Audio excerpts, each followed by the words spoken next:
Antão Souza Lima falou assim, ó, tô curioso para ver quando começarem os estudos sobre os santos da Igreja Católica. Existem mesmo? Você sabe alguma coisa sobre estudos a respeito de santos da Igreja Católica? Eu não sei se ele quis saber sobre milagres, se dá para estudar do ponto de vista histórico, tipo as chagas do Padre Pio, seus poderes de levitação. Essas coisas são estudadas, Henrique, por historiadores, cara?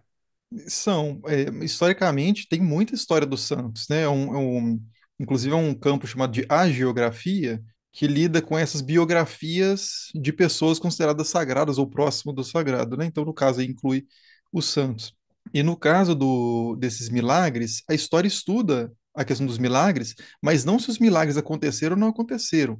Ela estuda a questão de, por exemplo, a crença das pessoas a respeito daqueles fenômenos, né? Então, não se Padre Pio de fato foi recebeu os sinais ali de Cristo, mas as pessoas naquele período consideravam que o Padre Pio tinha recebido algumas, né, pessoas consideravam que ele tinha recebido aquele sinal, e isso era muito positivo para a relação que as pessoas tinham com ele, né? Isso, a pessoa receber esses sinais era algo que dá autoridade espiritual para ela.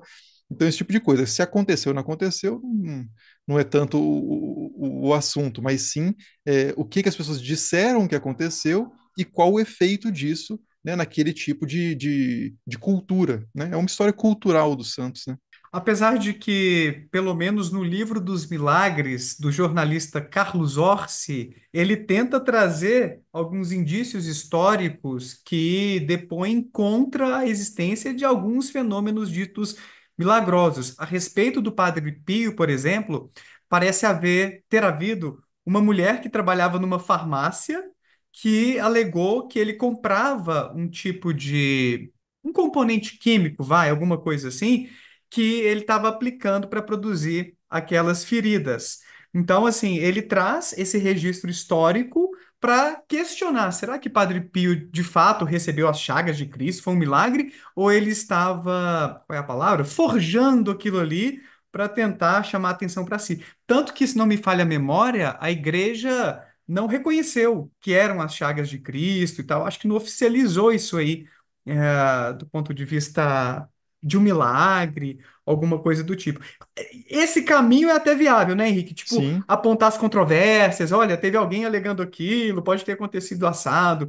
Até daria, né? Mas não para cravar assim, olha, aconteceu ou não aconteceu. Aí seria um pouquinho mais complicado.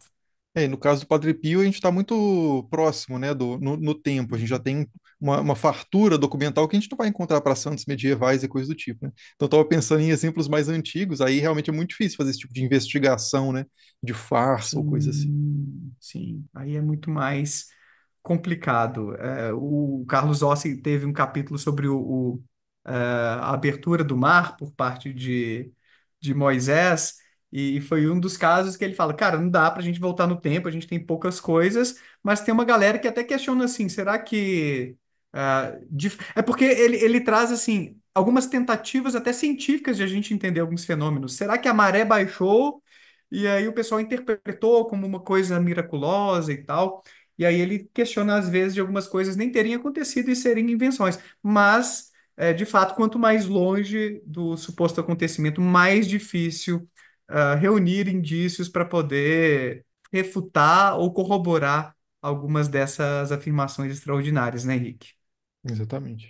E aí, bom ou não, aqui é o Daniel Gontijo, espero que você tenha curtido esse corte. Clica aqui para ver a live completa lá no meu canal principal e para ver mais vídeos nessa pegada, não deixa de se inscrever por lá e por aqui também. Um abraço, tchau!